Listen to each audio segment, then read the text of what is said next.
Marthe servait joyeusement, Jean 12,2. Cette Marthe qui, dans Luc 10,40, était remplie de jalousie et de colère, sert maintenant joyeusement. Elle était alors très occupée à servir, ce qui signifie qu'elle était très fatiguée de servir. Elle servait, mais pas joyeusement. En même temps, elle était jalouse et en colère parce que sa sœur l'avait laissée seule pour servir. Maintenant, cette même Marthe servait joyeusement. Pour une vie triomphante, une maison heureuse et une église vivante, un joyeux service est nécessaire. Plus nous servons les autres, plus nous recevons de la joie.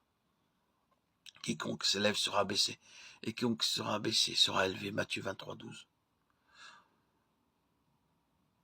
Ici, vous trouvez Marthe servant joyeusement. Elle est devenue humble maintenant parce que la puissance de la résurrection était venue en elle. Elle servait chacun avec joie et action de grâce. Plus vous servez, plus vous croissez spirituellement.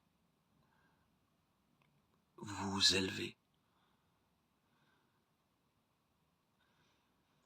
Lorsque vous allez dans un lieu de culte, vous avez à découvrir ce que vous pouvez faire dans la maison de Dieu. Beaucoup de gens viennent seulement pour le sermon. Ils occupent une place près d'un pilier ou dans un coin. Ils viennent régulièrement et s'en vont. Pendant ce temps, ils ne font rien de leurs 10 doigts. Ils vont ici et là. Ils aiment trouver à médire. D'autres veulent simplement observer autour d'eux. Quoi que nous trouvions à faire, que ce soit balayer le parquet et étaler un tapis, le service joyeux nous fait croître spirituellement. Cela doit être vrai pour notre vie spirituelle, la vie de notre maison ou la vie de notre église. Tout ceci mis ensemble fait une maison heureuse. C'est dans le service que nous pouvons connaître et goûter ce qu'est l'humilité.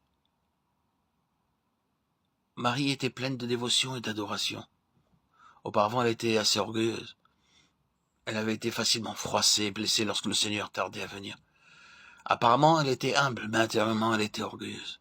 Aussi, lorsque le Seigneur Jésus vint à Béthanie, elle s'assit calmement. Maintenant, son orgueil était brisé.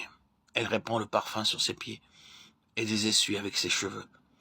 Elle est très reconnaissante et pleine de gratitude parce que le Seigneur est accouru à leur appel, a ressuscité Lazare et accompli un changement dans la famille entière. Il n'y a plus de lutte intérieure en Marthe et en Marie. Avant elle, se querellaient pour rien. Mais maintenant, il y a l'esprit d'amour et d'unité. De la même manière, Lazare auparavant a peut-être été contraint de venir prier, mais maintenant il vient de lui-même. Marie répand le parfum aux pieds de notre Seigneur, afin d'exprimer sa gratitude pour ce qui est arrivé à elle et à sa famille. Ils reconnaissent tous maintenant Jésus comme leur Maître, leur Seigneur, leur Créateur et leur résurrection. Ils disent « Tu es digne de toute adoration ». Lorsque vous le voyez comme Roi des rois et Seigneur des seigneurs, honorez-le comme tel.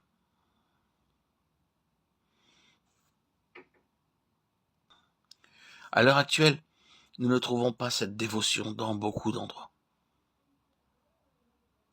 Il y a abondance de connaissances, d'enseignements de la Bible, donc dans beaucoup de foyers, de pays, mais très peu de piété.